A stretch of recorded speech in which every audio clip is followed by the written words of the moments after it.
Have you ever stopped to wonder why something that once brought you so much ease and satisfaction now feels like you're just going through the motions? I mean, really stopped and asked yourself that question? I'm Dr. Charles Bennett. I spent 32 years as a urologist specializing in male sexual wellness, particularly for men navigating their 60s, 70s, and beyond. And here's what shocks me most after all these years. The men who struggle the most aren't the ones with physical limitations. They're the ones who never questioned their habits.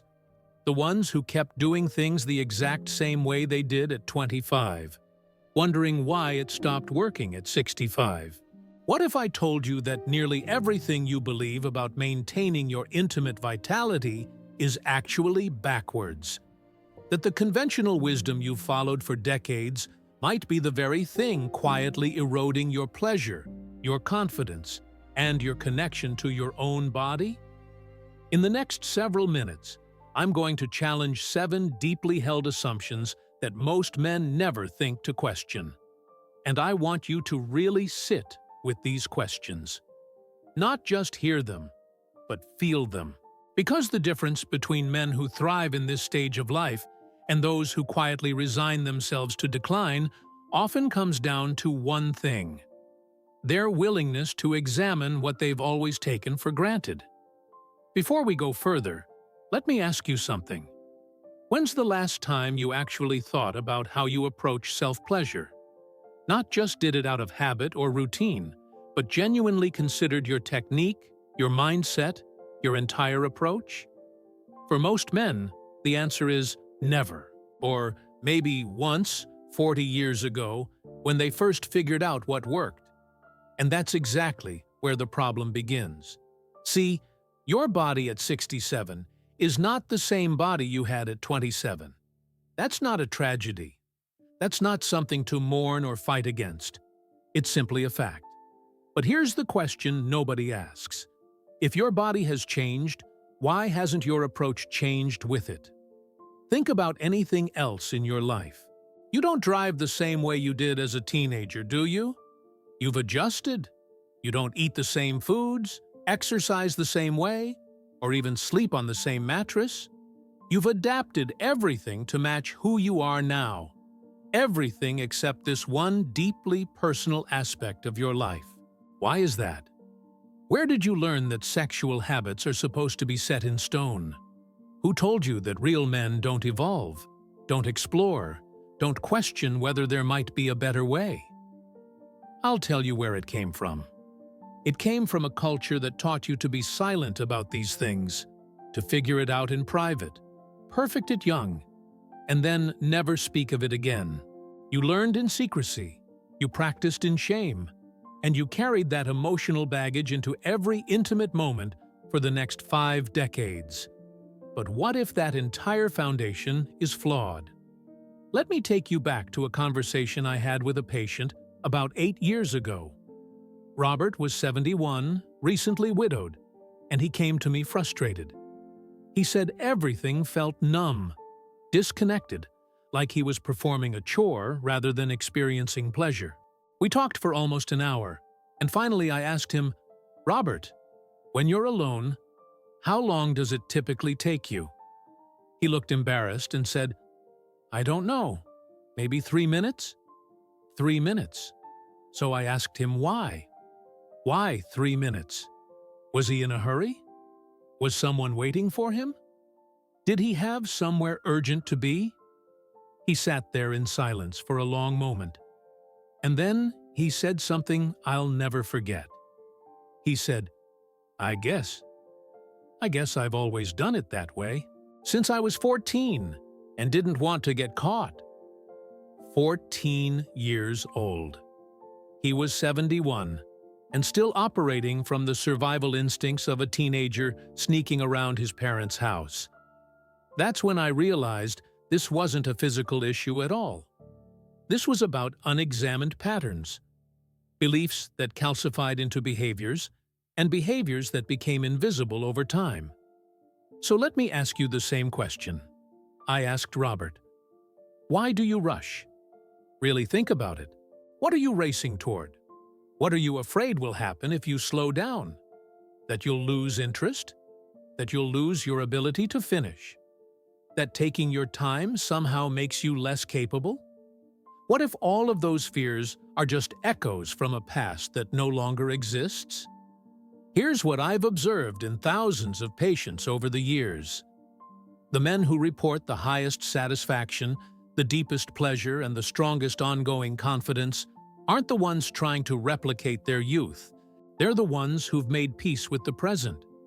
They've stopped measuring today against yesterday and started asking a different question. What does my body need right now? And when you ask that question honestly, everything shifts. You start to notice that your body responds to gentleness in ways it never did before. That patience unlocks sensations you'd been racing past for years. That presence, real moment-to-moment awareness, creates experiences far richer than the mechanical routines of your younger days. But our culture doesn't teach men this. Our culture teaches men to conquer, to perform, to achieve. Even in the most private, vulnerable moments, you're still trying to win some invisible competition. Against what? Against whom? Your 25-year-old self? He doesn't exist anymore. He hasn't existed for 40 years. So why are you still letting him set the standard? Let me ask you something else. When you're alone, where does your attention go? And I don't mean, where does your hand go? I mean, where does your mind go? Are you present in your body, feeling each sensation as it arises? Or are you somewhere else entirely, replaying fantasies, cycling through images, doing anything but actually inhabiting the moment? Most men, if they're honest, will admit their minds wander. They're thinking about work, about yesterday's conversation, about whether they remembered to pay the electric bill. They're everywhere, except right here, right now, in their own skin. And then they wonder why it feels hollow. Presence isn't some mystical concept. It's simply the practice of noticing what's actually happening instead of what you think should be happening. It's feeling your breath, your heartbeat, the warmth of your own touch, the subtle responses of your nervous system. When was the last time you did that? When was the last time you treated this as something worthy of your full attention rather than something to get through? I had another patient, Miguel, who described his intimate life as joyless, just completely devoid of pleasure. He'd do it because he felt he should, because his doctor told him it was healthy for his prostate, but it brought him no happiness whatsoever. So I asked him to try something radical. I told him to set aside 30 minutes, not 3, to use that time to explore his entire body, not just the obvious areas, to notice temperature, texture, pressure, to breathe deeply and intentionally, to treat it like a meditation practice. He looked at me like I'd suggested he join a monastery, but he tried it. And 2 weeks later, he called me, almost laughing. He said he'd discovered parts of his body he'd completely ignored for his entire adult life. His chest, his inner thighs, the space behind his knees. He said he felt more alive in 30 minutes than he had in 30 years of routine. That's what I mean by questioning your assumptions. You assume you already know your body. You assume you've explored everything there is to explore. But the truth is, most men have mapped 1 square inch of themselves and ignored the other 1,000. Your body is covered in nerve endings. Your skin is the largest organ you have, packed with sensory receptors that can detect pressure, temperature, vibration, and subtle variations in touch. Yet, you've trained yourself to ignore 99% of them. Why? Because somebody, somewhere, sometime, taught you that men should be focused, direct, goal-oriented, even in pleasure. But what if that's exactly wrong? What if the goal-oriented approach is what's killing your enjoyment? Think about eating a meal. If you wolfed down food as fast as possible, barely tasting it, never savoring the flavors or textures, You'd miss the entire experience. You'd be fed, sure. Your nutritional needs would be met, but you wouldn't feel nourished. You wouldn't feel satisfied.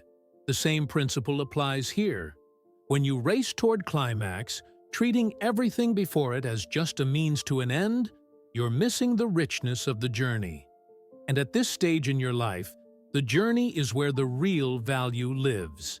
Your younger self could afford to be impatient. His recovery time was measured in minutes. His sensitivity was hair-trigger. He could have a mediocre experience and be ready for another one an hour later. You don't have that luxury anymore. So why would you settle for mediocre? Let me ask you another uncomfortable question. When's the last time you changed your technique? Your grip? Your rhythm? Your routine? Most men use the exact same approach every single time. Same hand, same pressure, same speed, same mental script. They've worn a groove into their nervous system so deep that nothing else even registers anymore. Do you know what happens when you repeat the same stimulus over and over? Your nervous system adapts.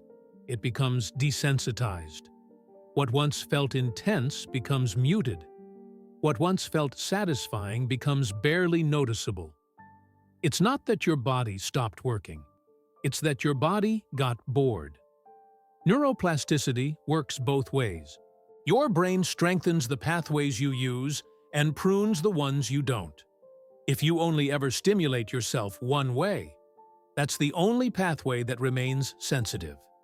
Everything else atrophies. But here's the good news. That process can be reversed. When you introduce variation, different angles, different pressures, different paces, you wake up dormant pathways. You remind your nervous system that there's more than one way to feel good. And suddenly, sensations you thought were gone come flooding back. I'm not talking about anything exotic or uncomfortable. I'm talking about simple changes. Using your non-dominant hand, alternating between firm and gentle pressure, exploring different areas of your body, incorporating tools designed to enhance comfort and sensation. But most men resist this. They resist it because change feels like admission of failure. If what they've always done no longer works, that means something's wrong with them. Except that's backwards too. Change isn't failure. Change is intelligence. It's your body's way of saying, hey, I've evolved. Let's try something that matches who I am now. And when you listen to that instead of fighting it, everything gets easier. I want you to think about lubrication for a moment. Stay with me, because this reveals something important about how we think. Most men over 60 experience some degree of skin dryness. It's just biology. Your natural moisture decreases with age. That's not dysfunction. It's not inadequacy. It's just how human bodies work. Yet, many men refuse to use lubricant because they see it as a crutch, a sign that they're not man enough to do it the natural way. But answer me this. Do you feel less manly when you use reading glasses? When you take joint supplements? When you sleep on a mattress that supports your back? Of course not. You recognize those as smart adaptations to your changing needs. So why is this different? It's not. The only difference is the story you're telling yourself about what it means. Using lubrication doesn't make you weak. It makes you wise. It reduces friction, increases comfort, and amplifies sensation. It allows you to explore longer, with more variety, without any discomfort. It literally improves every aspect of the experience. But you resist it because of pride, because of some internalized message that real men should be able to tough it out. Who benefits from that belief? Not you. You're the one dealing with irritation and reduced pleasure. So why maintain it? This is what I mean about questioning your assumptions. Trace them back to their source. Ask yourself whether they still serve you, and if they don't, have the courage to let them go. Now, let's talk about something even more uncomfortable. Shame. How many men have you ever heard talk openly about self-pleasure? Not as a joke, not as a euphemism, but as a genuine aspect of their health and well-being? Probably none. We live in a culture where men can discuss their cholesterol levels, their knee surgeries, their digestive issues in graphic detail. But this stays locked away, and that silence creates suffering. When you can't talk about something, you can't learn about it. You can't compare notes. You can't discover that what you're experiencing is completely normal, that solutions exist, that you're not alone. Instead, you struggle in isolation, convinced that everyone else has it figured out, and you're the only one failing. But here's the truth. Every single man over 60 is navigating these same changes. Every single one is dealing with shifts in sensitivity, in stamina, in recovery time. Every single one is wondering if what they're experiencing is normal. The difference between the men who thrive and the men who suffer often comes down to whether they're willing to seek information, to ask questions, to admit they don't have all the answers. There's no shame in asking for help. There's no weakness in wanting to improve. The only real failure is accepting decline as inevitable when it's actually optional. I've had patients come to me in their 70s who'd been struggling for years, too embarrassed to bring it up. And within one conversation, we'd identify simple adjustments, different techniques, better tools, mental reframing that completely transformed their experience. Not because I'm some miracle worker, but because they finally asked the questions they'd been too afraid to voice. So here's my challenge to you. Stop suffering in silence. Talk to your doctor. Talk to a therapist. Talk to understanding friends. Read. Research. Educate yourself. Treat this aspect of your health the same way you treat every other aspect of your health. As something important. As something deserving of attention and care. Because it is. Your intimate well-being affects your mood, your sleep, your stress levels, your self-esteem, your relationship with your partner if you have one, and your overall quality of life. It's not trivial, it's not indulgent, it's foundational, and you deserve to feel good. Let me tell you about one more patient before we wrap up. His name was Frank, and he was 73 when we first met. He'd been married for 48 years, recently lost his wife, and was struggling with loneliness and purpose. He told me he'd given up on intimacy entirely. It felt pointless, empty, like going through the motions of a life that no longer made sense. We talked for a while, and eventually I asked him what he was actually experiencing. Not what he thought he should be experiencing, but what was really happening in his body when he tried. He admitted he felt almost nothing. It was mechanical, numb, like his body belonged to someone else. So I asked him when he'd last felt genuinely present, in any context. When had he last been fully absorbed in a moment, completely engaged with what was happening right then? He couldn't remember. That's when I realized this wasn't about technique or tools. This was about disconnection.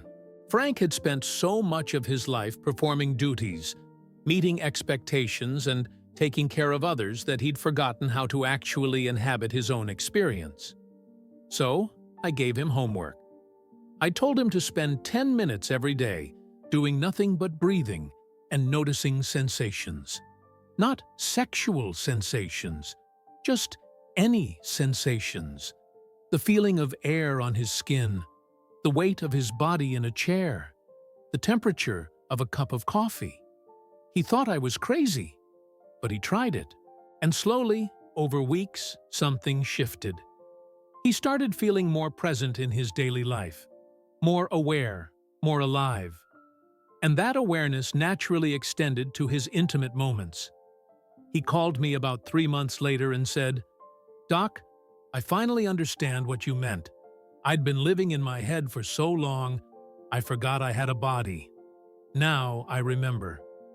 That's the real work, not mastering techniques, not acquiring tools, but reconnecting with yourself. Remembering that you're not a machine that's broken down. You're a human being who's still capable of sensation, of pleasure, of joy. You just have to be willing to show up for it. So let me leave you with this. You're not broken. You're not deficient. You're not past your prime or beyond help or any of the other stories you might be telling yourself. You're simply at a different stage of life that requires a different approach. And if you're willing to question your assumptions, to challenge your habits, to try something new, you might discover capacities you never knew you had.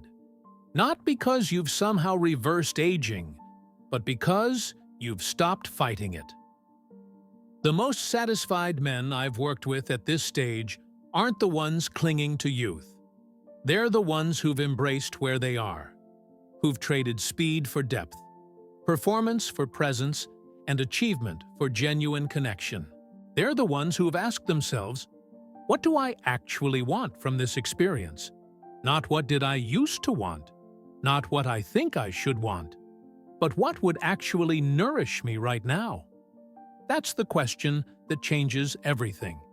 Because when you answer it honestly, when you give yourself permission to honor what's true instead of what's expected, you step into a version of your sexuality that's actually more fulfilling than anything you knew in your younger years, not despite your age, because of it. You've earned the wisdom to know yourself, the patience to savor experiences, the confidence to prioritize your own well-being. Those aren't consolation prizes, those are superpowers. So use them. Question everything you thought you knew. Experiment with what you've been avoiding. Ask for help when you need it. And give yourself permission to feel good without apology. This is general knowledge meant to spark reflection. For personal health concerns, always consult with a qualified medical professional who can give you individualized guidance. Your invitation is simple. Stop accepting diminishment as inevitable. Start exploring what's actually possible. Because I promise you, it's more than you think. What other beliefs about aging have you never questioned? What other limitations have you accepted without examining whether they're actually real? Those are the questions that lead to transformation, not just in your intimate life, but in everything. Men who question their assumptions don't just have better sex, they have richer lives. They stay curious. They stay engaged. They refuse to fade quietly into irrelevance. And that refusal? That's what real vitality looks like at 60, 70, 80, and beyond. So ask yourself right now, what do I believe that I've never examined? What habit have I maintained simply because I've always done it that way? And then ask the most important question of all. What would happen if I tried something different? The answer might surprise you.